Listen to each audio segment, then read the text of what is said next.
Hey, welcome back to my channel. Are you ready to take your Spring application to the next level of security? Whether you're a seasoned developer or just starting out, securing an application is really important. Online threats are everywhere, and even a small weakness can lead to a serious data breach. But don't worry, in today's video, we are diving deep into Spring Security 6 and the latest that's packed with the powerful features to protect your application. We'll start from the basics and gradually move into the advanced concept so you can have a strong understanding to keep your application safe. And by the end of this video, you will be able to confidently secure your application, protect sensitive data, and feel at ease knowing your users are safe. So stick around and let's make your application bulletproof. Let's get started with the basic of Spring Security. All right, I have a confession to make. I have a really bad throat today, and I've been trying to finish this video for last 3 and 4 days, but I just recently got my voice back. So if you hear some my voice cracking up, it's not your machine, it's not your laptop, it's me. So please bear with me, and hopefully I'll try to finish this video in one setting.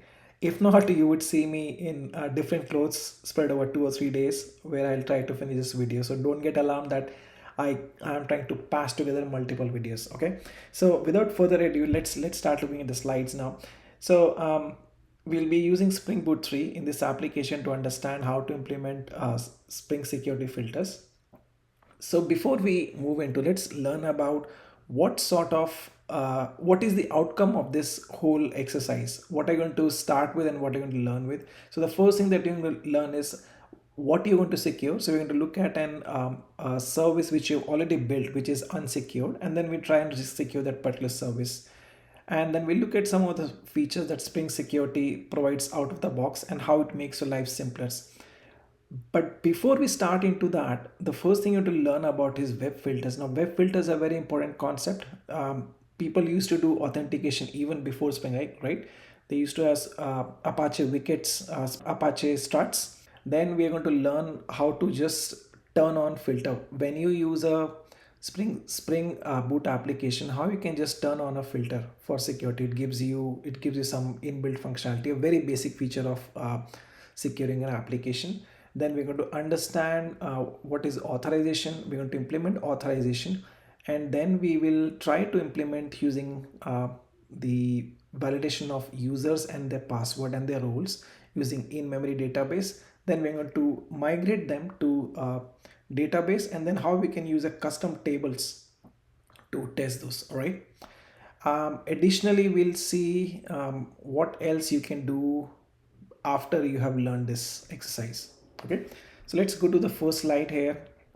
Why and what. So here we are going to learn about an employee service. As you can see on the screen, this employee service is actually using Postgres SQL, and we are using a simple CRUD application: create employee, update employee, get employee, and delete employee.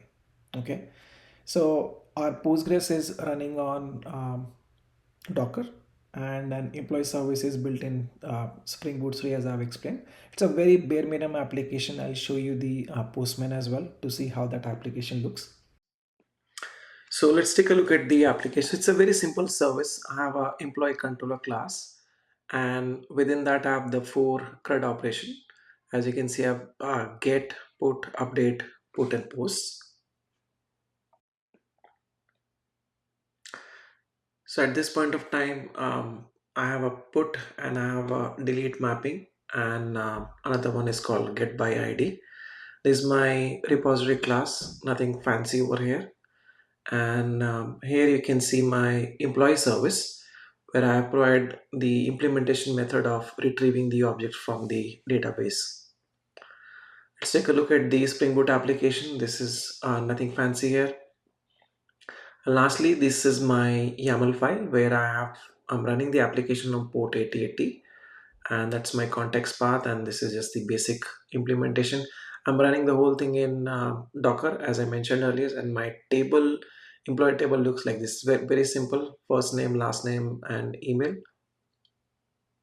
So let's explore this in the Postman. So this is my simple get call. I had one entry PDD in there, and this is my post call where I can go and create a new record. So I create this brand new record. I can go and validate that in the get requirement. So I can see now I see two records in there. Okay. Similarly, I have my put where I can go and update the value, first name, last name. If we see these are the values which are set up. So I can just go and update one of the values. So if I update the value will be updated, and I can see that in my get request if I want to check that. So if you see the request has been updated over here, right? Now similarly, I can just now go and delete that particular value. So I provide the ID and that value is deleted, and I can see only one record at this time. And in the application we have three users. A user called John, who is just an employee, and he can just go in, log into the portal and see his information. He cannot do anything else. Larry is his manager, and he can basically do everything but delete and employee information. He can go and create, view, and update an employee information. And then you have HR, or the admin, who can create, view, update, and delete the employee information. So if you look at the table here, right, you have John, as I mentioned earlier, he can read. Larry, who can do create, read, and update. And then you have Mary, who can do all of these four different operations in the CRUD, right? But you have a problem here. If I just assume that my application is going to work as is, it's not going to pan out right, correct? Imagine I join in as a new employee, and I've been told that as an employee you should only go and view your application. You should not be able to create, read, update, and delete any of those. But the problem is, as soon as you go in, you start hitting the your postman collection, or say if I built a UI around it, I would be able to do that, because right now my service doesn't have any of those authentication, authorization setup, right? This is just putting in as a honest turnaround. Cancel this. Okay, last 5 seconds.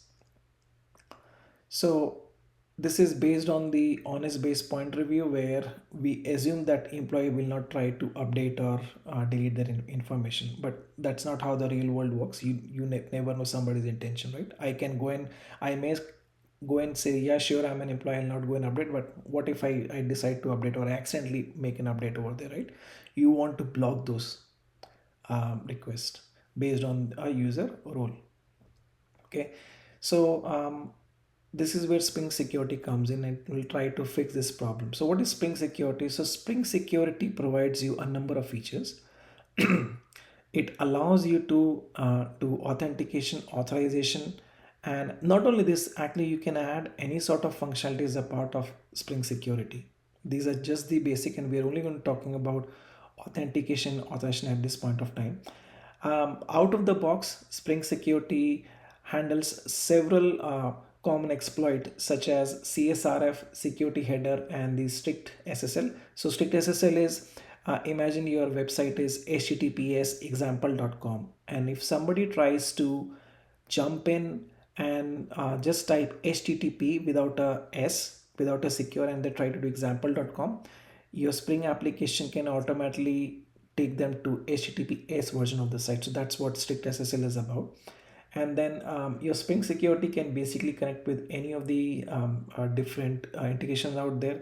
You can use LDAP, CAS, JAS API, HTTP Basic, and so on and so forth. Right? So we are going to be looking at HTTP Basic, and we'll learn how to move our users into our custom database and how to secure our users, right? So the first major operation is the authentication operation, where we have a list of employees, and as a part of that, Mary or whoever wants to say that I want to jump in, and the first thing is going to say that first identify yourself.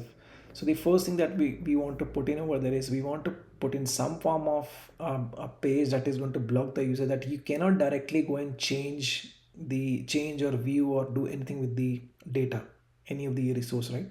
So you want to put some form of screen in there, which is going to say first you need to identify yourself. Okay, so the user that has logged in, so imagine that this is Mary, and Mary says that, hey, I want to see a list of employee. The application Spring Security filter is going to block that user. It could be Mary, or it could be anybody else. You want to, first you need to authenticate yourself. so that I know that you are actually working in this company.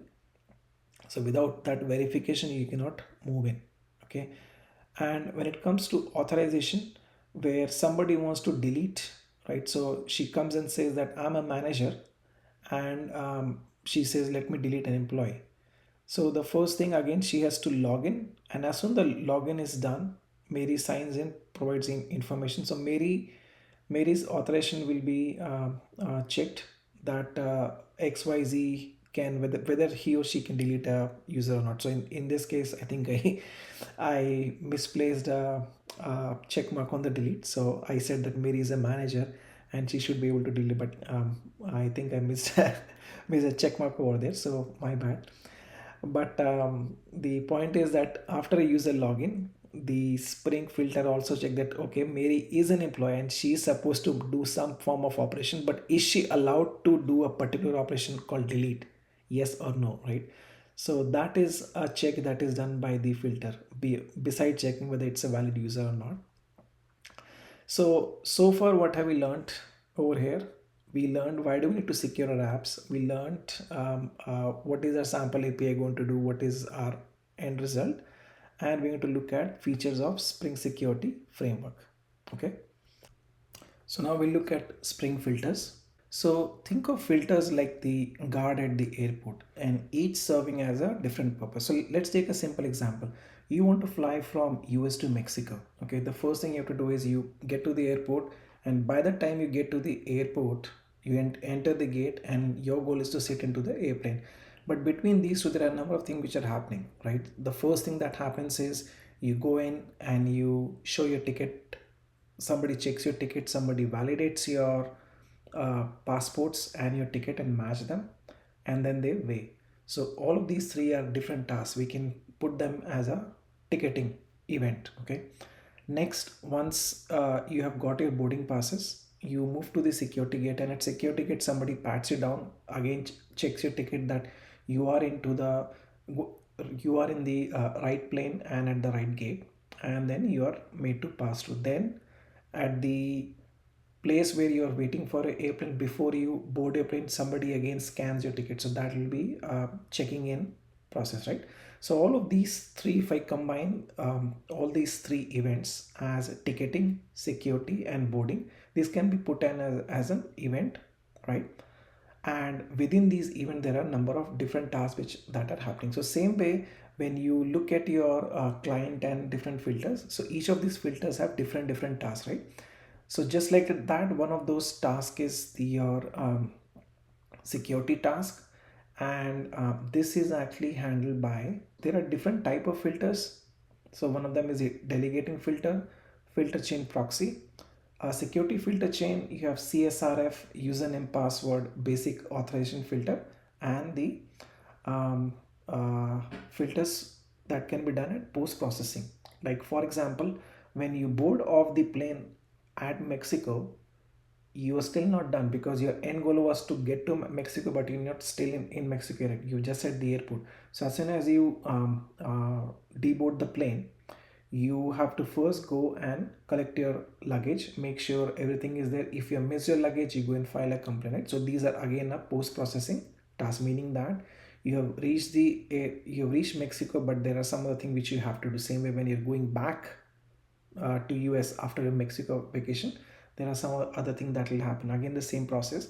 But the idea is before a request reaches the back to the client who has sent a request, you can do some more things which are called post processing, right? So in terms of security filter, primarily you need to be focusing on CSRF, username password, basic authorization filter, and the uh, authentication authorization filter. So these are the primary four tasks within a security filtration which are provided out of the box to you.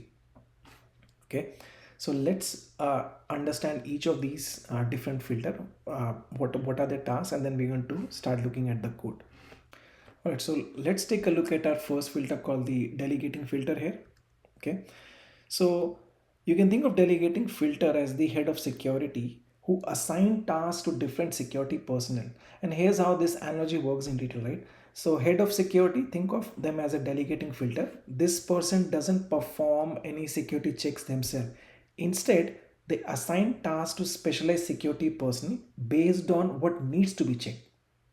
So security persons are the specialized filter. So each person has a specific job. They handle tasks like ID verification, baggage scanning, metal detection, and so on. And a real world example, just like I explained in the airport, head of the security, he oversees the security process and assign tasks to a relevant person, meaning that as soon as a passenger enters the airport till the time they onboard the at the airline and they deboard the airline. So security head of security is going to overview this whole operation, and as a part of that he's going to assign different tasks to different personnel. So you'll have an ID checker, somebody who's going to verify passenger ID. You'll have a baggage scanner operator who's going to use the x-ray machine to scan your luggage, and then you have a metal detector operator, pat down inspector, and so on and so forth, right? So in terms of the delegating filter, uh, the JSP servlet, the HTTP servlet has no idea about who is Spring or what is Spring Boot, right? So delegating filter actually acts as a bridge between the two, okay?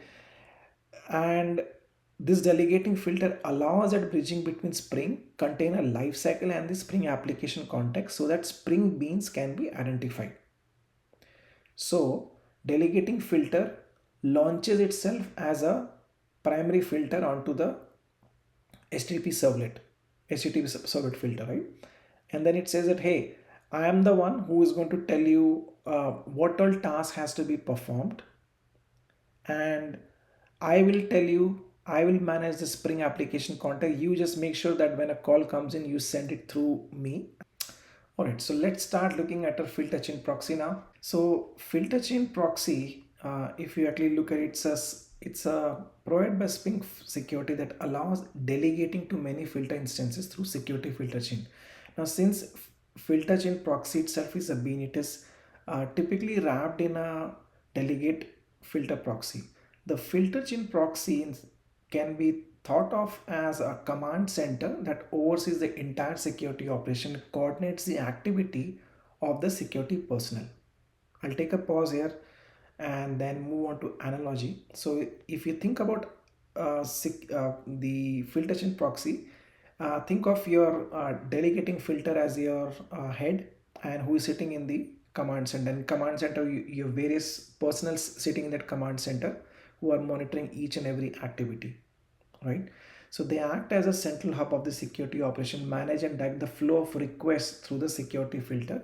So security filter personnel, the individual filters within the chain, right? Who needs to come in first? Meaning, as a passenger, when I enter the airport first, I'm not going to pat down the customer and make sure that they're not carrying anything. No, the first thing that has to be done is customer has to come, get their boarding passes, make sure their luggage is not overweight, and that there is nothing objectionable contained in there. Right? That's the first step. Then the next step is the customer goes to the security and patting down checks. Right? You don't mix the sequence up. So job of the this command center or the filter chain proxy is to make sure that when the customer gets the boarding pass, the next person who should act or the next filter who should come in is the security person who is going to pat down the customer. And then the next person has to be informed that security pat down has been done. Customer can now proceed to the boarding gate, and at the boarding gate the boarding personnel has a information that person has been security checked, the luggage has been done. So this sequence of event passing on communication from one filter to other and who needs to be informed next is done by the filter chain proxy. Okay, all right, so let's take a look at the security filter chain, various filters inside them. Think of them as a simple task. Okay, so what is a security filter chain? So security filter chain is like a series of checkpoints through which all the incoming requests must pass. So you've been through the delegating filter, who is the head, and head has a command center with various people making sure that a certain sequence is followed in a certain order. So the first one in here we are doing is the security filter chain. Okay, so within security filter chain, if I do the analogy breakdown, so think of the security filter chain as a checkpoint system, which represent a series of security checkpoints that incoming requests must pass through, and each checkpoint is handled by a specific security filter. So security checkpoint, think of them as individual security filter. They serve different purpose like ID verification, baggage scanning, and each checkpoint has its own set of security protocol, right?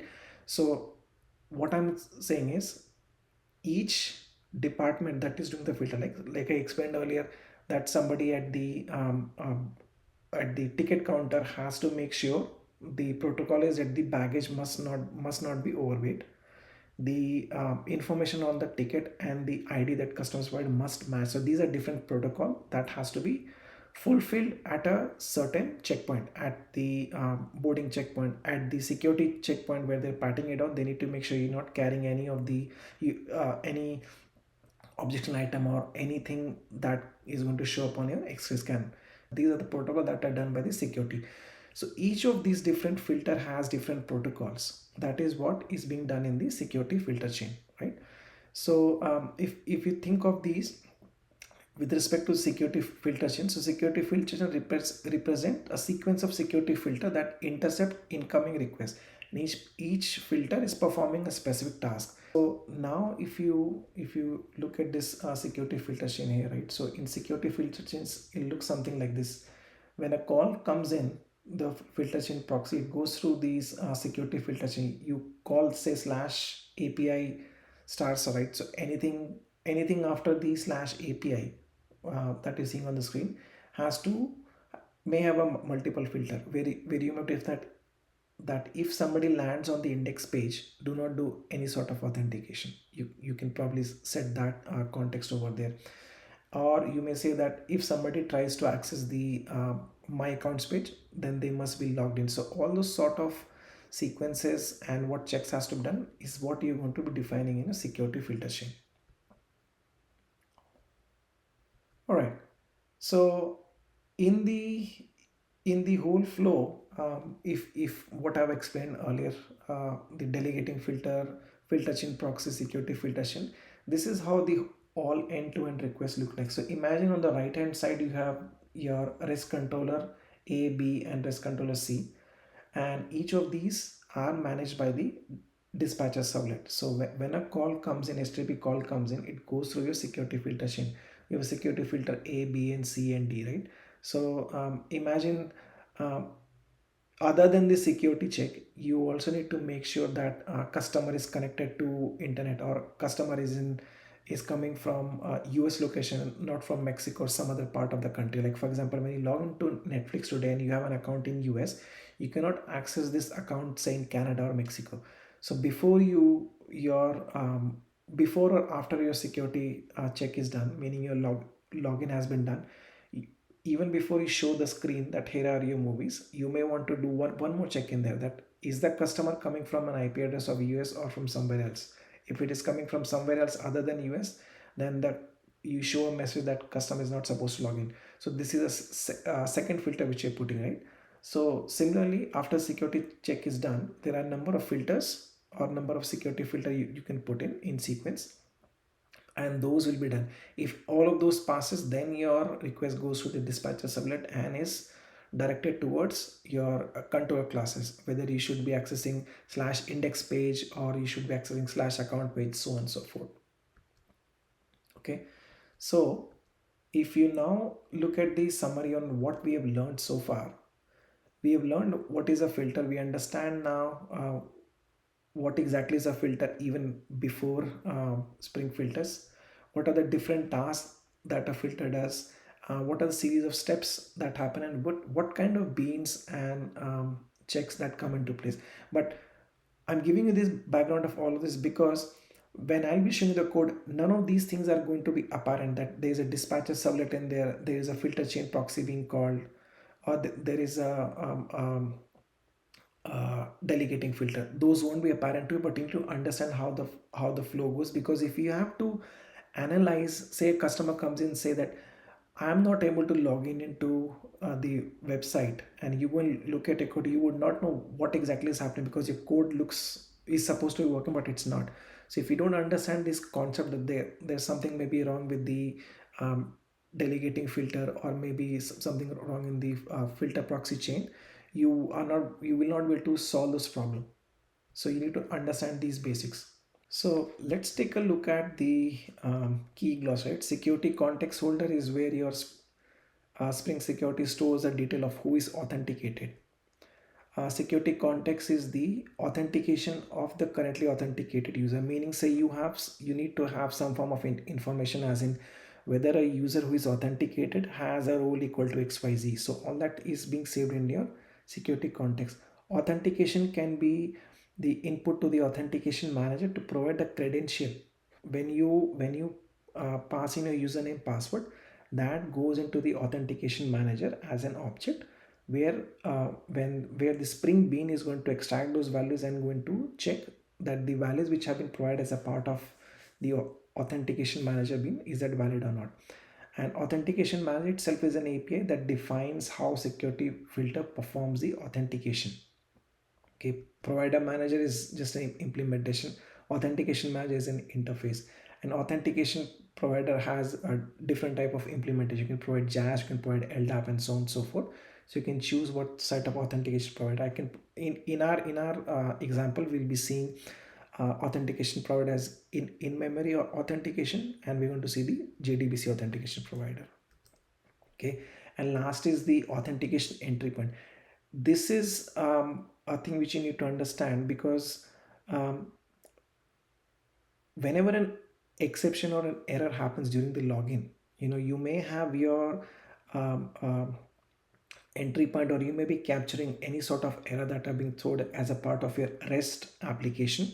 You may be catching them with the advice, around advice, and throwing an exception. But when it comes to security, the call doesn't even reach your around advice class. It happens, the exception may happen security even before that. So authentication entry point gives you a way to plug into that process of how your request is passing through.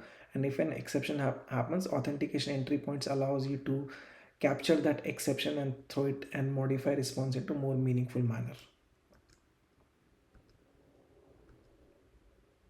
So let's understand the basic authentication, and then we're going to jump into the code.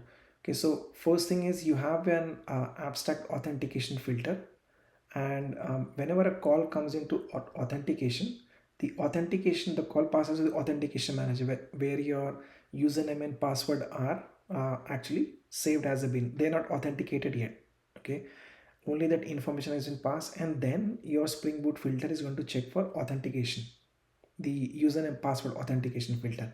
And if it fails, it is going to put that information to security context holder, where it is going to say that the person who tried to log in had a failed attempt, and I want to show them remember me services, or I want to uh, make them pass with authentication failure handler, where I want to show them a message that authentication has failed, and here your option what to do next. You may say that call remember me sub service, or reset my password, and so on and so forth. That is what you want to use in the authentication handler. Or maybe you may also want to keep account how many time authentication has failed, and should I lock the person account. So all that is going to happen in the failure handler.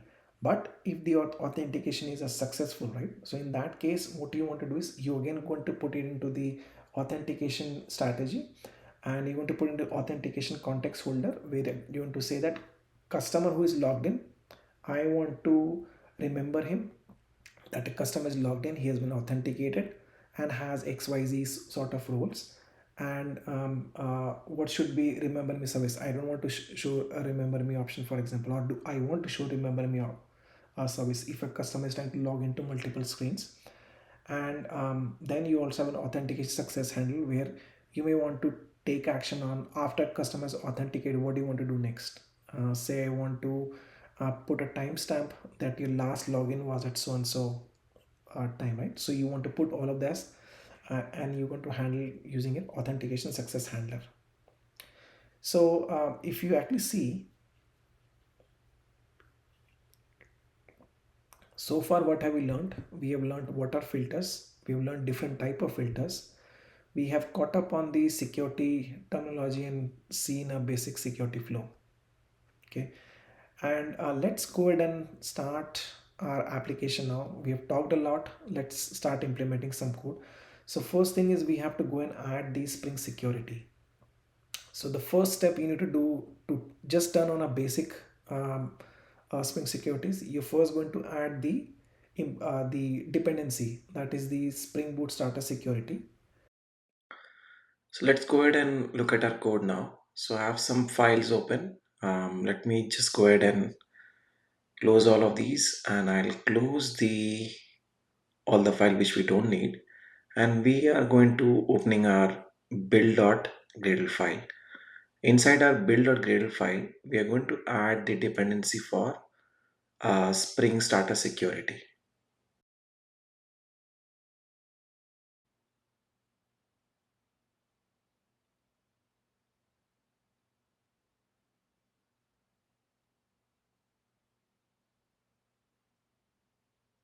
So let's add org Spring Framework, and we are looking for Spring Starter Security. Let me put those values in, and I'm not providing the version number. It will be automatically pulled from the parent bomb. So that's added.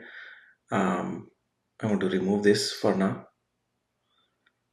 This is because next time when you're going to be using my code after 6 months, whatever is the latest version, you can just update, and the Gradle transitive dependency is going to pull the latest and greatest values for you.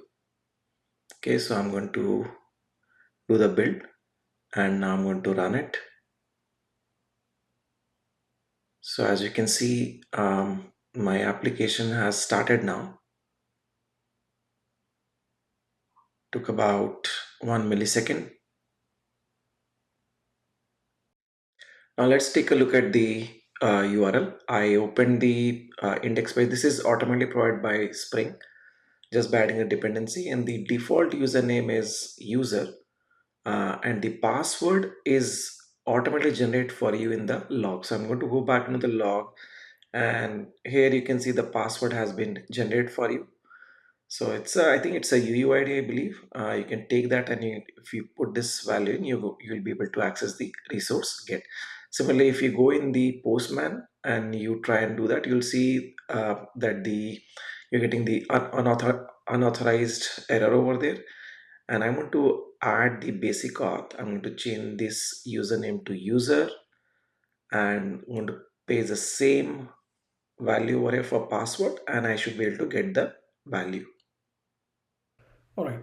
So now that we have seen how to turn on a basic security filter, the problem with this approach is you are just turn on the basic security check, right? Where the application is telling you that this is the user and this is the username and password. You cannot use your own username and password. So the first step you want to do is you want to replace the password that is generated as a part of the log, and you want to create your own username and password. So this is helpful if you have a very simple application where you are the only admin who can log into there. If you want to do something like that, then for any of your internal application, right, what you would want to do is you would want to add this property into your application YAML. So you're going to open an application.yaml file, and in that you're going to provide the property Spring application name, security, username, and the password. So I'm putting in the value username equal to user and password equal to abc123. I can even change the username to something else, whatever I want, but for our testing I'm just keeping it as user. So let's take a look at this, how we're going to implement in the code and how it's going to look like. All right, we are in our application.yaml, and we are going to add the security and username and password. So I'm going to put value as user and password as ABC123 as I've specified. Password as ABC123. You can put whatever username and password you like. I'm just keeping it very simple. So I've started the application now, and once the application is started, you'll see that the username is not present anywhere in the logs because it is now reading the value from an application.yaml file. Now this looks good, so I'm going to go back to my browser, and I'm going to now change this value. First, I'll let it log out, right? Or otherwise it will save the value. If you're still seeing it, you can go and clean up the browser, and then go ahead and pass the ABC123 as a password. So as you can see, I'm just cutting and pasting so that you will be able to log in. So of course, browser is going to complain that's a very generic password, but you get the idea that once you pass this, you will be able to get the values. All right, so the last use case was a very simple one, but that is not what we want to do, right? You want to add more users. So in our case, we have three users, Larry, John, and Mary, who want to log in. So I cannot go and add all these three users in the YAML file. That's not practical. I want to make it more usable. I want to add more users. So now I'm going to be introducing a user detail service. So user detail service is used by the authentication provider to retrieve a username and password and any other attribute that are required for authentication. I can use the username, password, email, or any sort of phone number, OTP, and all of that, right? So Spring Security provides out of the box in-memory JDBC and some caching implementation of the user detail service. You can define some custom authentication by exposing a custom user detail service as a bean that we're going to see, or you can even extend that and provide your own custom implementation in the database. We're going to see that too further in the video. So over here, what will happen is authentication manager is the API that will define how the Spring Security filter is going to perform the authentication. First, we are going to see the in-memory implementation. So I'm going to move on and show you. So first thing is you want to create a security config class. You can call this whatever name you provide. I'm calling it security config. So in your security config, the first thing you want to introduce is the add configuration. And in that, the first thing I'm going to do is I'm going to define a bean called user detail service bean. So this user detail service is a bean that is provided by the Spring Security itself. The jar file which we have imported, the dependency which we imported, user detail service is provided by that. And within that, I'm going to go ahead and build the user details. So this is the information that goes in my authentication manager as a object, user details object. So I'm setting the different username, password, roles, and all of that, and I'm saying create that. Similarly, I'm going to create more users now, and then towards the end, once I've added John, Larry, Harry, and whoever else, I'm going to say my provider type is in-memory user detail manager, where I'm going to set that Mary, John, Larry are my three users that I'm going to set it in. Okay, so let's go ahead and take a look in the code how we're going to do that. So we'll back in a code and we're going to create the config package, and within that config package we're going to create the class security config.java. Let me fix the spelling again. Security, and okay, so I created the class. I'm going to mark the annotation as configuration, and I can go and add enable web security as well. So now I will go ahead and add rest of the code. So I need to create a bean first. So I'll create the bean, and within the bean I need to provide my user detail service. Method name, you can create whatever you want. I'm just using the default one which are provided by the my ID. So here user detail is an object which is a part of the bean, not bean, which is an object within the user detail service. And here I'm going to provide the username as Mary. I'll add the roles also for now because I have to anyway add towards the end. But if you want to go step by step and do only authentication, you can just go and add the um, just plain username and password. And I'm adding no op because no op is to show that these will be stored as a clear text password. And later we'll see how to do a one-way hashing for this password and then encode them as a one-way, right? So I'll go ahead and add for all the three user for both Mary, John, and Larry. So let me just go and copy paste the values, and I'll keep the username password as whatever is the name. So name is John, so password will also be John. Same goes for Mary and Mary and Larry. So I'll just copy paste and just replace the value. So once I'm done with that, I will go ahead and add the in-memory details manager. And so these are extension of the provider manager class that I had explained earlier. If you're not familiar, you can just go in the look at the architecture page on the Spring, and we'll give you a better idea how the classes are extended, right? So I'll just restart the application. So at this time, I have added all of that. So now if I go back in my browser or in my Postman, right, I will be able to log in with John. So my user that I provided earlier, right? So it'll come to that's not, because what is happening is you're overriding that value in the YAML file by the value provided by the user details service bean. Okay, so I'm going to click on logout. So this login logout, what you're seeing is again provided by default by the Spring. So you don't have to create that. So if you want to update that, you can do that, and we'll see that later when we start looking at the different values, different filters that are available. Okay.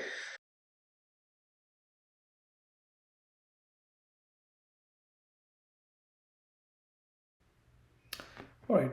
So what we're going to do next is, if you have visited amazon.com site or some other website, you would see that some of the pages are unrestricted, and this is true for any of the e-commerce website, right? Walmart or Amazon, you when you go on amazon.com or walmart.com, you're able to see all of the products on their website. You're able to see what services they're offering. They're not asking you to log in at that point of time. They're only asking you to log in when you're trying to purchase a product. Like if you want to buy something on amazon.com, you're free to view any reviews of a product, or you're free to read any details about the product, but Amazon will ask you to log in when you are about to buy a product. So it is giving you some pages which are unrestricted, and there are some pages which are restricted behind a username and password. So to understand that, we first need to take a look at how this security filter chain, what are the default filter chains out there that we discussed in the slides earlier, and we're going to see what role each of these filter chain plays, each of these filter plays. So as the name suggests, filter chain, and we've seen the slide, we're going to go ahead and implement this. So we're going to update a security config class, as you can see over here, and you are going to enable a new annotation called enable web security. And once you've defined, we are now going to define a bean called security filter chain, which is going to throw an exception. And these are the four default filter which are added. If you don't do anything, these are the four filter which security filter chain is automatically publishing for you. You can go and add more filter and more processes in there, more tasks in there if you want. But these are by default the four which are provided, right? So CSRF filter is for your any of CSRF check. If you see I'm putting it with default mean use it as is, whatever comes out of the box of Spring Security. Same way, authorize HTTP request is, so what I'm telling in this line is, authorize any request, make sure that they're authenticated. So any call which is coming in is going to be authenticated. Right now, if I add a new resource called hello, which I want to be unrestricted, meaning that anybody can come and click hello whether they are logged in or not. I want that page to be unrestricted. But because of this line, this is the default implementation from security filter, Spring Security Filter. So any request, no matter what resource I'm going to add now, is going to be blocked behind a username and password. And then we have HTTP basic and form login. So we're going to see what happens when you remove these separate filter HTTP login. What happens when you remove the form login, right? So as you have seen in the past, when you land on the UI page, the default page which is provided, right? So it's coming from the form login, which shows the login form built in. If you want to override that page with the blue button with username password with the logo and your own UI page, right, you would be overriding this form login and providing that, hey, get that page not from your default implementation but from the page which I have created. So this is the page which you're going to update. But since we are using an HTTP REST, we won't put much emphasis on this. We're going to be focusing on the authorized HTTP request and HTTP basic. So let's go ahead and add this in our code, and then we're going to see how each of these filter play a different role. We'll try to comment out some of these filters and see what happens in our case. Okay, so let's go ahead and create the code. So what I did is I already went ahead and added a hello world example over here, which we're going to extend and showcase how we can unrestrict this space. So what I want to show you right now is that this hello world, when I try and access this page, so let me just log out first, and I'll just try and call hello now. So you see this page is also behind a authentication wall. I have to provide my username and password. So if I provide any of the user which I've just created, say John or Mary, and I try and access that, only then I'll be able to see that particular page, right? Whereas what I want to do is I want to make sure that hello is not behind login page. It should be accessed by all unauthenticated users as well, right? So to understand that, first way to understand what does a security filter chain looks like, what are the default filter that are provided by Spring Boot application for me. So I want to add some comment over so that if you're just looking at the code, if you just dropped in and fast forwarded to this section and you're just looking at the code, you will be able to understand what exactly is happening over. So I'm going to add the details. So CSRF, as I mentioned earlier, right? This is the very first filter that gets added in the sequence. Remember the example I provided about the person coming in at the airport. You do not go through the security directly. First get your boarding passes, then you go through security, then you go through your boarding gate, right? So similarly, the security filter by default first provides the CSRF, then has the username password authentication filter, basic filter, and the form login filter. Okay, so I want to add all of those details over here.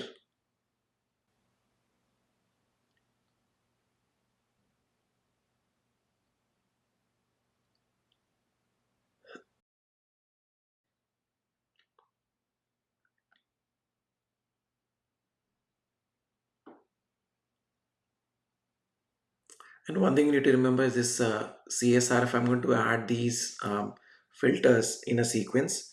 So first thing you need to remember is CSRF that we're going to add, right? Remember, this is required only for your web application where you have a UI. I'm focusing mainly on the REST, but if you're working on the UI, you can make use of CSRF. You should actually make use of CSRF. But if you're just using a machine-to-machine call, right, REST calls, there you do not need CSRF, because a token will not be added because there's no US. So there's no point adding it. You might cause other issues. So make sure that at some point of time, if you're not using the UI, you don't have any login pages, then you can go ahead and disable that. So for now, I'll keep it as is. And now I need to add the authorization request filter, and authorize is the variable that I'm going to create.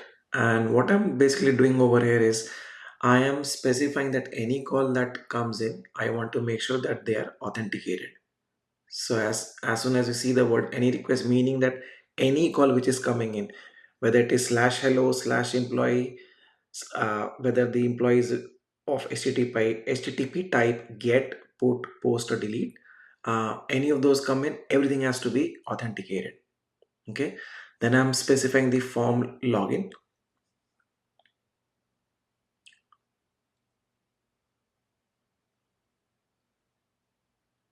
Okay, so my HTTP basic is done, and I'm simply going to return this build now.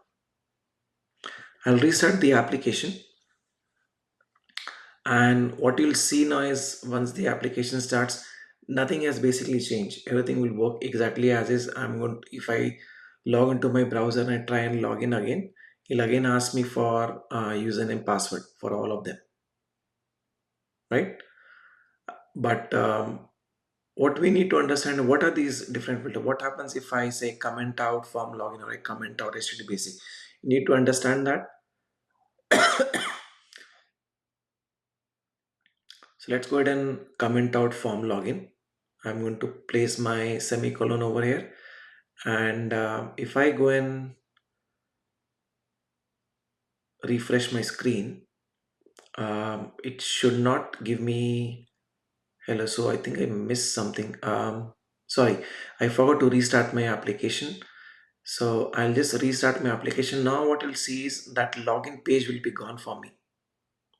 If I refresh this, right? So you'll see that a pop-up shows up, default pop-up for HTTP basics. So that is coming from there. Form login is the default login page provided to me by Spring Boot out of the box. So this is a very powerful feature. If you don't want to build your own UI, you can do that, right?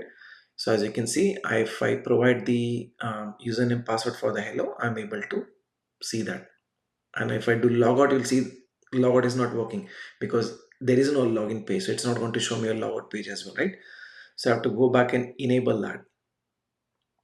I'm going to remove this. And now if I restart, my UI will be back again. And now if I do logout or hello or anything, I should see all of the buttons showing up for me. Sometime, while you're trying it out, make sure you are cleaning up your session by cleaning out your last whatever R you've been working on, whatever browser you're using, right? The Right, so now we understand what each filter does. We commented some of them and we saw what are the challenges we had. So, like I was saying earlier, so far we still haven't seen how to make sure that our hello page, the hello resource, which we're going to show it to all of them without asking them for a username and password, how to do that. And then we are going to understand that what changes I need to make in my security filter chain. Okay, so this is how my security config class look right now. We focus on the line authorize HTTP request. That is the place we need to make action. So what you need to do is you need to tell that do not do any authorization if my resource is slash hello, otherwise any other pages authenticate that. So we're going to replace that with the code which will look something like this. So everything will remain the same.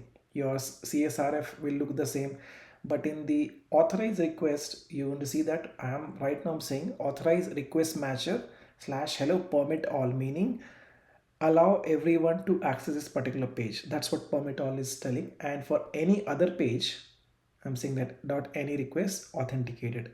Any other request other than hello is going to get authenticated. And then HTTP basic form login will remain the same. So let's go ahead and implement this piece of code. So at this point, what we're trying to do, we're trying to add a hello resource and we are making sure that this hello resource is accessible by anyone, unauthenticated user, and they are able to log in and see the hello response. If they are not accessing the hello page, then any other page that they're going to add with respect to employee slash create read update employee, they should be asked for authenticating themselves. Okay, so let's go ahead and add that into our code. So we're going to disable the line, the one which where we were saying that we're going to authenticate every single user, and we are going to use the request matcher. Uh, what request matcher does it? It matches any request URL that are coming in. So in our case, we are saying that the request matcher, the URL will look like slash hello, the resource name, and we're going to say permit all. So permit all, we are saying that if the incoming request has slash hello in the URI, then permit all. Do not do any sort of authentication. Any other request, make sure that it is authenticated. Okay, I'm going to put this into two separate lines so it's easier to reach. And I'll add a comment also if you're looking at the code. So this will allow only hello without any authentication, and any other request, like in our case, we are using slash employee for all the CRUD operation of employees. So any of those URI has to be authenticated and we need to restart our application. So once your application restart, we'll again go back and try and access hello. So now you will see that hello is not being asked for um, username password. So let me just log out and make sure that everything looks good. So I'm still able to access hello. Okay, let's access employee now. So employee is also showing in. I think I need to log out. This is one of the challenges I have when you're not cleaning out your browser caches. So it's still showing up. Let me do this. I may have to clean out my cache. Okay, so let me go ahead and clean the cache over here. Show full history, and I will go ahead and clean up all of my caches. So where is this one?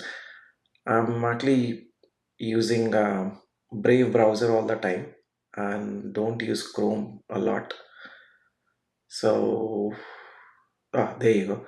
So I can go ahead and clear all of this. So make sure you do that. Okay. So otherwise you'll start seeing weird behavior happening.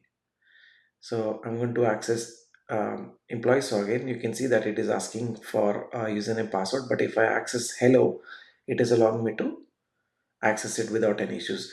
And with the employee, it is allowing me to asking me for a username and password. Let's review what we have learned so far. So we have seen how to add the Spring security feature by updating a dependency.yaml file. We saw how to override the default username and password by updating the application.yaml file. Then we saw this is not practical, so we learned how to add more users by overriding the user detail service and saving the user in-memory details, right? We saved all of the users in the in-memory database, and then we found that this is still not practical, and we want to override a security field touching so that some of the pages like hello world should be unrestricted, meaning any unauthenticated user can go and access the page. And then we looked at how to override a request matcher to fix that issue. We overrode that and we made sure that the pages coming under slash hello are permitted for all, and anything, any other pages, any other resources that are not from slash hello are always falling behind a authentication filter. That is, the user has to be authenticated to access any of the slash employee URLs. In the next section, we are going to look at authorization, how we're going to restrict once a user is authenticated, what operations they can perform. In the next section, we are going to learn about authorization. So imagine you have a hotel which is also a club where users can come in and stay as a guest, or a user who is a club member can make use of additional facility. It could be a golf course, it could be a private smoking lounge that is only available to a member. So imagine a user who just is going to come in and check in into a hotel for a night because they are traveling somewhere. So they need to check on for it, where they have access to the lobby as well as their guest room where they're going to sleep, right? So at the entrance, the lobby manager is going to check you in. A guest comes in, they make sure that they have the proper license and they're 18 years older. They can go and stand in the lobby or move into the room and do whatever they want. But there are certain sections in the hotel which are restricted only to the club members, people who have paid huge amount of money to use additional facility. It could be a golf course. Golf course is a very good example. So there are area which are restricted only to say people who work in the hotel. Like it could be kitchen or it could be a staff area, right? And then there are sections which are members only, which are for member guests, people who want to go into smoking lounge or they want to go to golf course. That is restricted only to member, not to guests who are paying to stay only for the night, right? So a member, when they come in, again they're going to be verified that they're 18 years or older, and they can go to any of those member only places because their pass also allows them to move to those locations, right? So this is called authorization, where they're checking whether you are a guest or you are a member, right? So now whatever we have created so far, right, anybody could still, we are only authenticating that the user John, Larry and Mary can go and access the employee services only after they have authenticated. But the problem right now is John can, if we leave the service as is, John can go and basically do all of the stuff that Mary can do. So can Larry, so can Mary, right? Everybody can do all of this. Now we want to restrict that okay, you are authenticated, but I want to make sure that after you authenticated, what all operations you can perform on this service. So for that, what we're going to do is we in our security config class, this is how our code currently looks like. We have this authorize request where we said that hello permit for all and for everything else authenticate. So we're going to change this slightly. We're going to add that for each resource, what are the different roles that can have access to a particular resource. So we're going to define all the get, post and delete. So each of these line, if you see here, now we're going to add request matcher hello permit all request matcher if it is of get and the resource type is slash employee. If the role is equal to employee, then provide them access. If it is slash employee slash star star, so places if you have like get by id, get employee by id, you want to provide the employee id as well, right?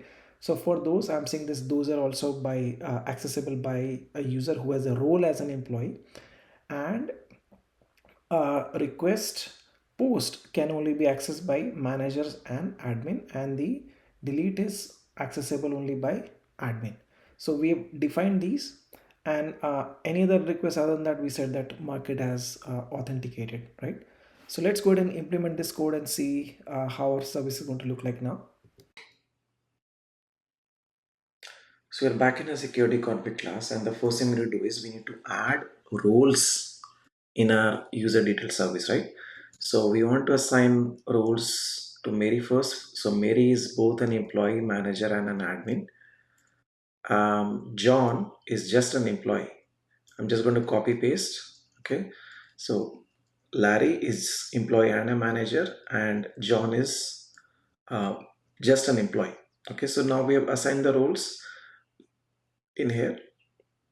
As you can see, so just rechecking. And now what we need to do is in here in our request matcher, we have to again go and add more request matcher for every single URI. So our first URI is for HTTP GET, where we're going to specify that if somebody tries to pull all of the employees, I'm not sure if I showed you that there's a get employee by ID as well, but we need to capture get employee by ID and get all employees. So over here, what we're saying is HTTP get all employees has role employees. So anybody who is trying to access all employee and has a role of employee should be able to call that value and test it out.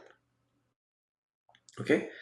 And next we have this employee ID as well, right? So we have to go back to our request matcher, add one more get, and we have to go and make sure that we're adding star star. So any path param that we are going to add, or any query param which you may have, you have to add that star star over there, right?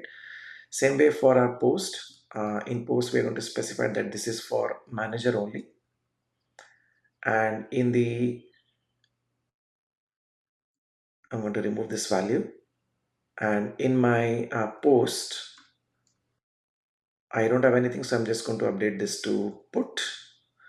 Uh, Put is by, again, by manager, and same way this is done for delete as well. So here delete is by ID, so we're going to fix that. Delete is by ID, and we're going to leave it as this. If you go back and check, we have delete by ID. That's why we have to put those stars. So any value after that can only be accessed by admin. So this looks good now. And so as you can see, I had mentioned earlier that we want to remove this CSRF and disable it. So we have to turn it off now. So I'm going to turn this off and put CSRF. So all these methods are predefined for you. So there's a CSRF dot disable. So I'm going to just use that, and CSRF is now disabled. If you do not do this, you're going to run into issues.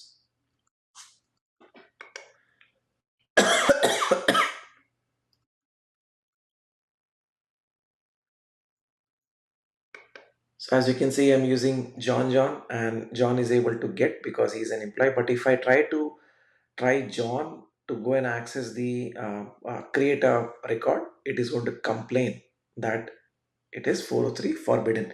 John is authenticate same way. John will not be able to do anything else overrides. If I provide John, he will also not be able to update that because he's just an employee. Same way, if I go and try for delete, he won't be able to delete the record. I'm going to change the value.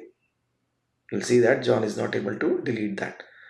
And if I go and now try with Larry, Larry should be able to do both. Larry should be able to read the record. Larry should also be able to go and create a brand new record. So I'm just going to change this value to Larry. Sorry, Larry. Larry was my old manager.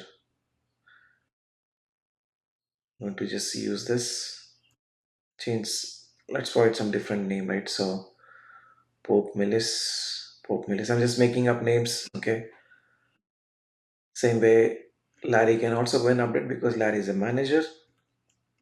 What Larry will not be able to do is delete. So we're going to see that shortly.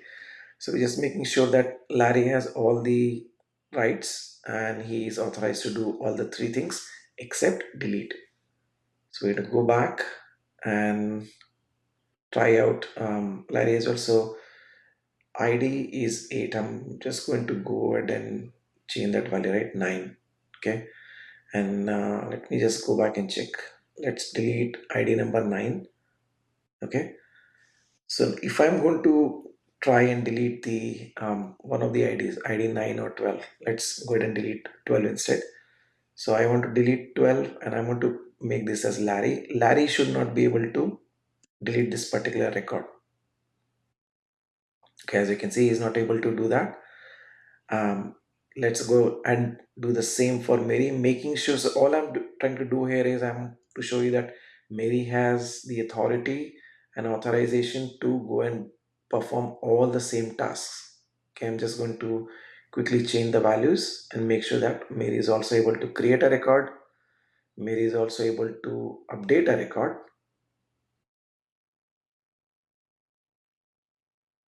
and Mary is also able to delete. So nobody was able to delete the record, but Mary is able to delete the record.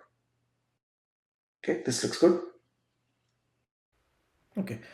So far we have used in-memory database to add roles and authenticate a user, but these three are not the only employees. We'll have hundreds and thousands of employees, right? So you cannot keep going and adding them in your Java file as individual entry for every user. You would want to move them to a database, and we're going to see how we're going to use the default database structure that is provided by Spring, and what changes we need to make. So the first change you need to make is in your application.yaml file. You're going to go and define your data source.yaml, as you can see on the screen, where we're going to provide the Scott Tiger. So in my case, since I'm running it on Docker, and my Postgres is already available because I'm using it for saving the employee data source.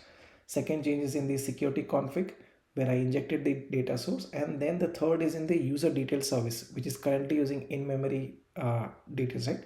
So I'm going to replace that whole code with the JDBC user detail manager. This is an implementation of provider manager, which is an implementation of the authentication manager API that I have explained in the slides before.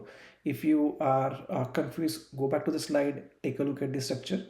Look at slide number 10, that is for key glossary, what each term means. So you have an authentication manager interface, and you have an implementation of abstract class called provider manager. Provider manager is implemented by these various implementation in memory, JDBC, LDAP, and so on and so forth. So here I'm using the implementation for JDBC user data manager, which is going to make use of authentication manager API to do all the stuff. Okay, so if you see line number 2 and 3, that is manager dot set user by name query, set authorities by username query. You don't have to provide these, but you'll soon see why I've added that. If you just provide JDBC user detail manager and just set the data source and return the manager, your application will work as you don't have to provide those two entries. But when we're going to add the custom queries in there, custom database, our own table, you will understand. Okay, so we have to go and add all of these changes.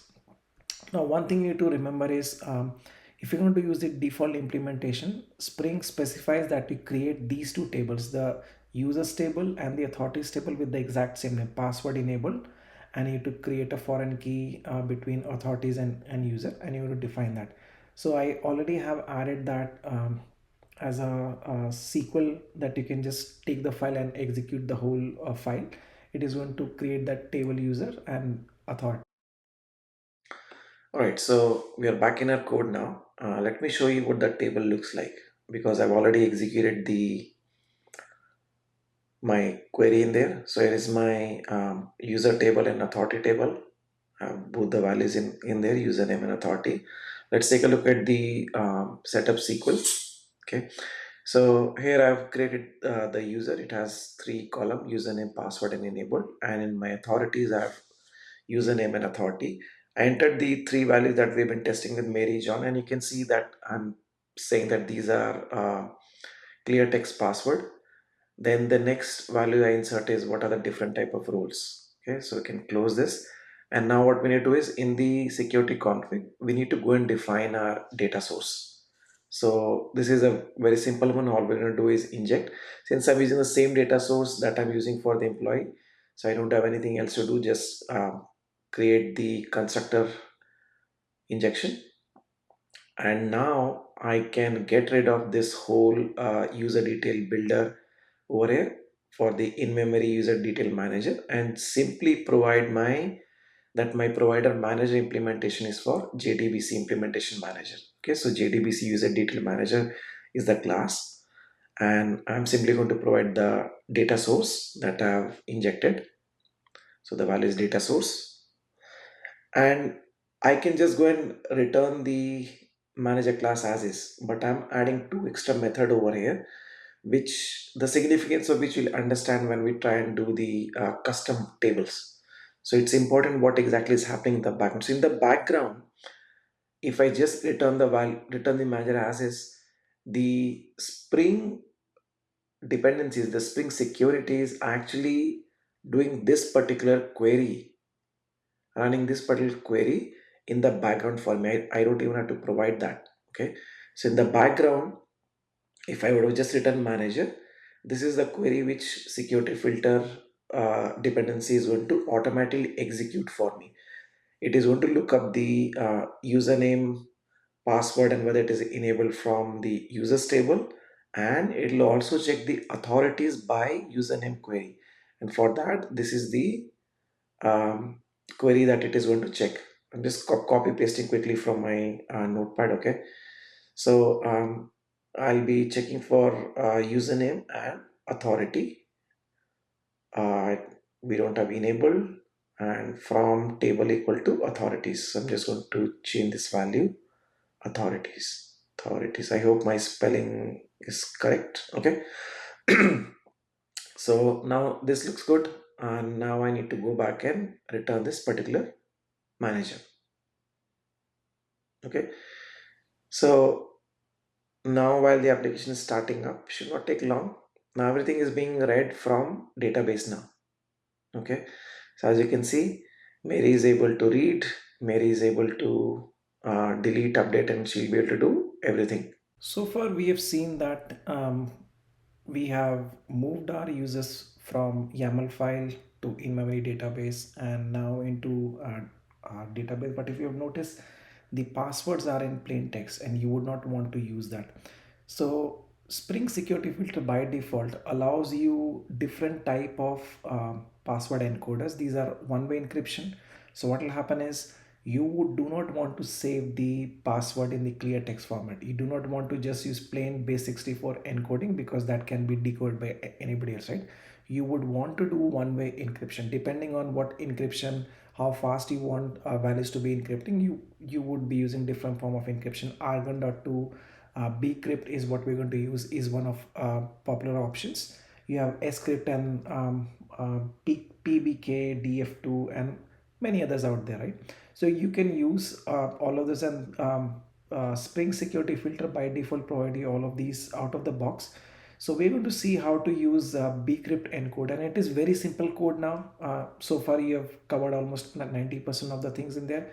Adding an encoder is a very simple step. Over here you're simply going to define a new bean called password encoder, and within that you're going to be defining which implementation you want to use. I want to use bcrypt password encoder. So what will happen in this case is, when the user passes the value, say my right now my user is John and my password is John as well. So when a user passes the value John, the uh, filters are going to take the values, put it into API authentication and we'll ask that, hey, are there any encoders available? Default one is it's clear text. It's not going to encode into one-way encryption. But if you want to specify that I want to use a password encoder, it is going to take that value, create a one-way encryption, and that is the encrypted value which is going to check against the database. So in your database, you're going to look, you would have a long string, one-way encryption string, one-way encoded string.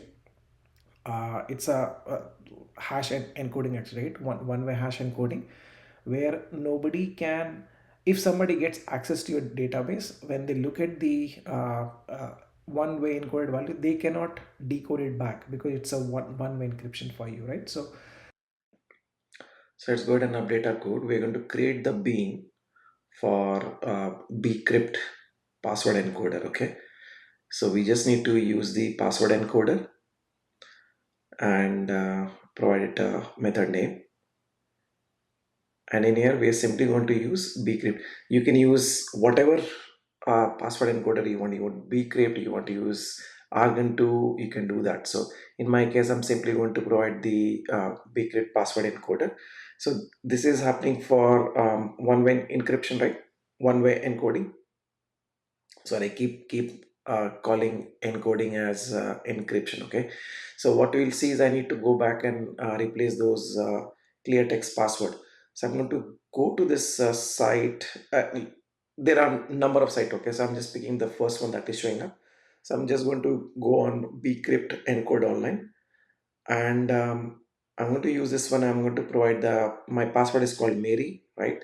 Because I've used an password exactly as is. I'm going to encrypt it, copy this value, and we're going to go and paste it in our database. I'm going to do the same for all the three. Okay, so I've updated the password for all the three records and I've updated them now. Commit is complete. And now if I go back and restart my application one more time,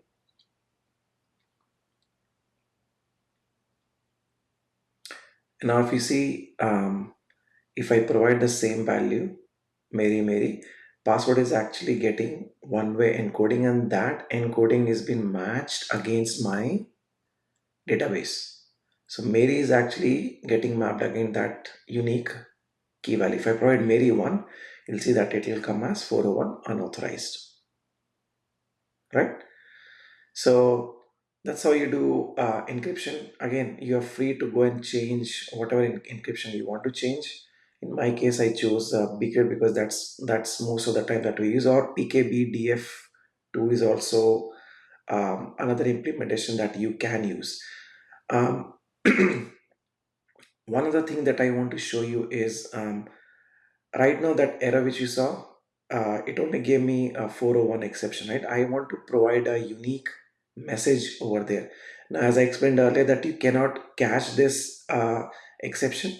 So we're going to add an exception handler, which is triggered even before your REST controllers, because you cannot add a exception around advice that if HTTP request is made, then you go and catch an exception and transform into different message. You have to use the authentication entry point class to catch that.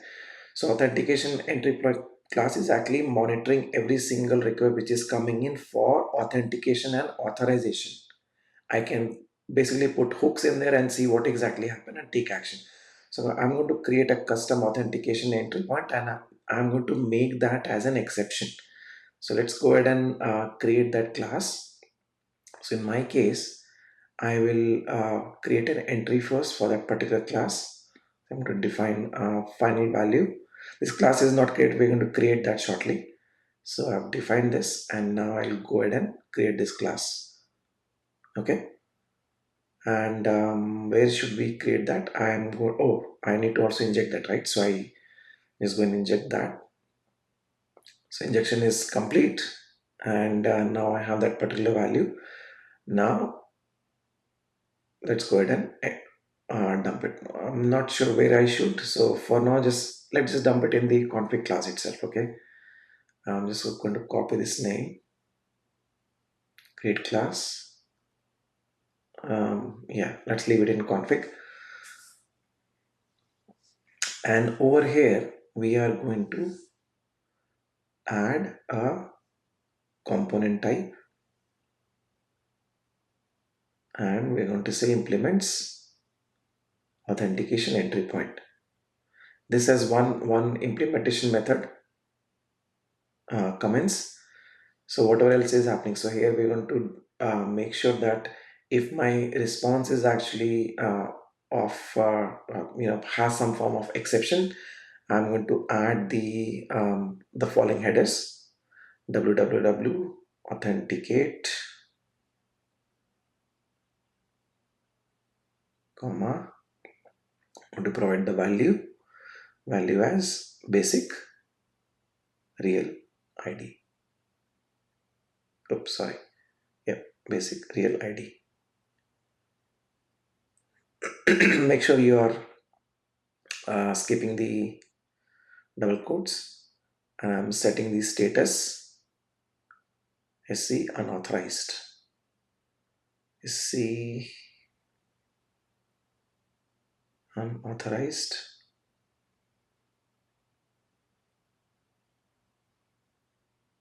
Oops, looks like I missed something. Servlet response SC unauthorized, right? And we'll also set up the status code. Content type as application JSON. Actually, you don't need to set up, but just for safety measure, I'm going to add that. Response.writer, right? And we're going to dump this whole thing. I'm just going to copy paste.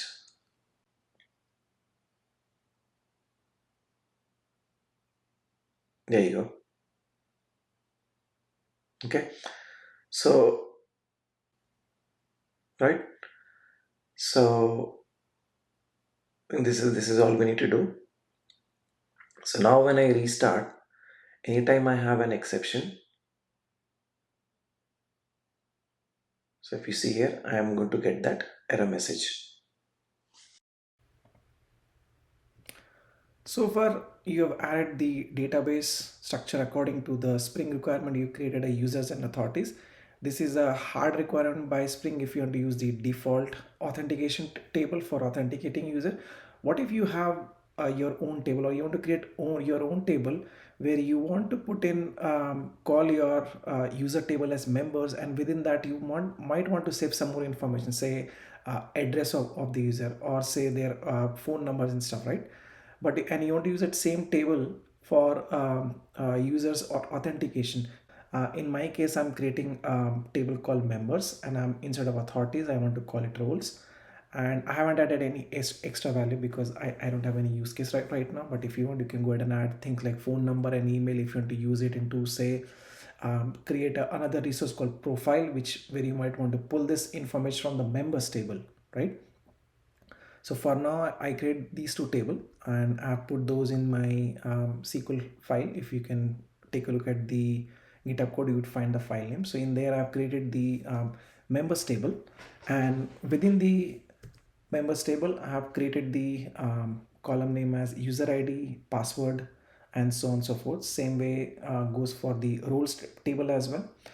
And I've kept the foreign key as is because that is how I know. But if you want, you can create however you want it, because the whole point of creating this table is that at some point of time you would want to access these value from the table using some form of select query. And that is where you remember, if we have created the additional rows in the JDBC, right?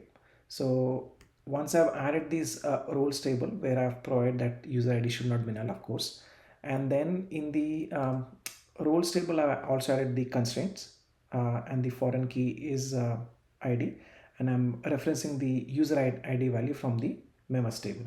So once you're done with that, then you want to go in your code. I've already executed this in my tables, right? So I am now going to go ahead and take a look at my existing code. So this was my bean where, if you see, I already mentioned that if you, it is optional to provide manager.set user by username query and authorities query, right? They are not required, but I added them so that you understand. This is where you're going to make a change, that you right now you're saying that read the username and check the roles from the table equal to user. So you're simply going to modify these queries to something like this, where you're going to now say that get the username and the role that they have, the authorities that they have, from table equal to members, and table is equal to role. So let's go ahead and implement this and see how my application works now. So we're back in our code, and let's take a look. So these are the two lines: manager.set authorities and user by query, which you do not have to provide if you're just doing a default implementation, right? So here, as you can see, I have the users table. I also have authorities table, and this was the original query which I had, which I used to create the users and authorities table. And I already created this. So basically what I did is I just copied the same SQL and went ahead and replaced the values of table name as users and authorities and rules, right? So as you can see, these were the three columns that matches my SQL file. And now I need to create members and roles, right? So if you are watching this video, you can directly go to GitHub and download the second SQL file and execute in your case, so that you can go ahead and create the same table structure as I created, right? So I can basically go and copy paste this. So this is what it looks like. So this file is exactly the same, just that the table names are not different and couple of column names are different, right? If you want to add some more column names in there, you can do that. I've kept the username password as is, right? Everything else remains the same other than the column name. So the two column name which I've changed is the user ID, and enable has been set to active.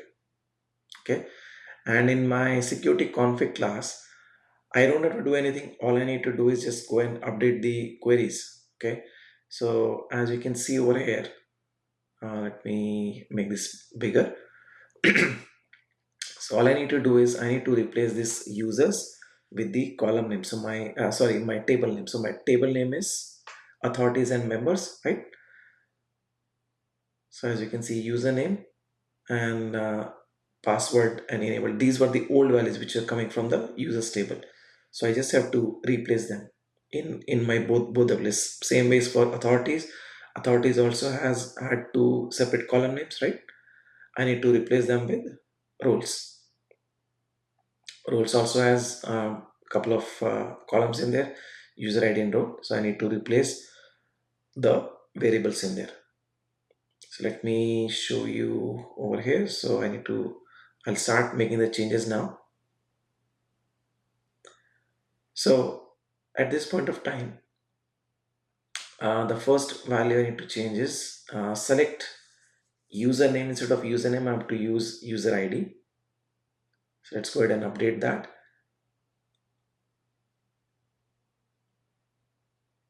Select user underscore ID. Password will stay as is because that's what I have in my column. Enabled will be changed to active, and from members table, where username will change to user ID, user underscore ID. And we need to do the same for the authorities as well. Authorities is called roles, and I'm replacing the username because username has been replaced by user ID, authorities has been replaced by role, from table equal to roles, where username will be replaced by user ID. Okay, so everything looks good at this point of time, and now we just need to restart our application.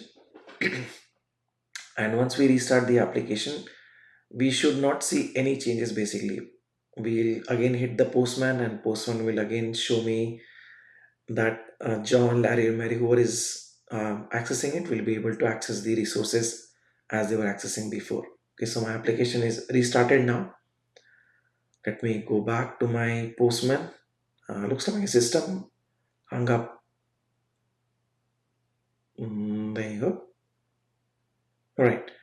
So I'll just go do a get. Okay. If I pass Mary one, you'll see that it is still failing. Okay, I'm going to replace this with the correct password. And passwords are exactly the same, right? So in my members, I haven't changed the password. I kept the same password, Mary Mary. Okay. So if you see here, I'm going to change the value to Mary, and I should be able to get the response back. Okay. So no changes here.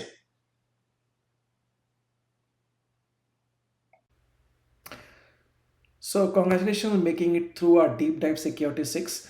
By now you should have solid grasp of how to secure application using this powerful framework. But where do you go from here? But before I talk about this, I have a request and I have a goal with this video that I want to get at least 100 subscribers, and it will be really helpful if you can go and sign up and share this video in other forums and with your friend. If you like this video, do drop me a comment. And with that, I would recommend that after you understand how to do the basic authentication and saving users and database like Postgres or Mongo, I would recommend you to start learning OAuth and JOT authentication. These are essential tool for modern application security, because especially in today's world where you have distributed system and microservices, you may have a more complex authorization flow where you want to test your application using social logging, like authenticate and authorize via Gmail or Facebook or LinkedIn, right? So for those sort of thing, you would need to learn OAuth and jot flows, and that is the next topic I'm going to be talking about in my upcoming videos. But if you have a very specific request, if you want to break it down into two separate topic, one for OAuth and one for jot, do drop me an email. Your subscription and your views and your comments encourage me to make more make more meaningful videos. So please go ahead and share this with your friends and family, and let me know how I'm doing. I'm very sorry. I have a bad throat, so my voice might be coming out as croaking in between videos. So I'm really sorry about that. But please do share and subscribe. Thank you so much.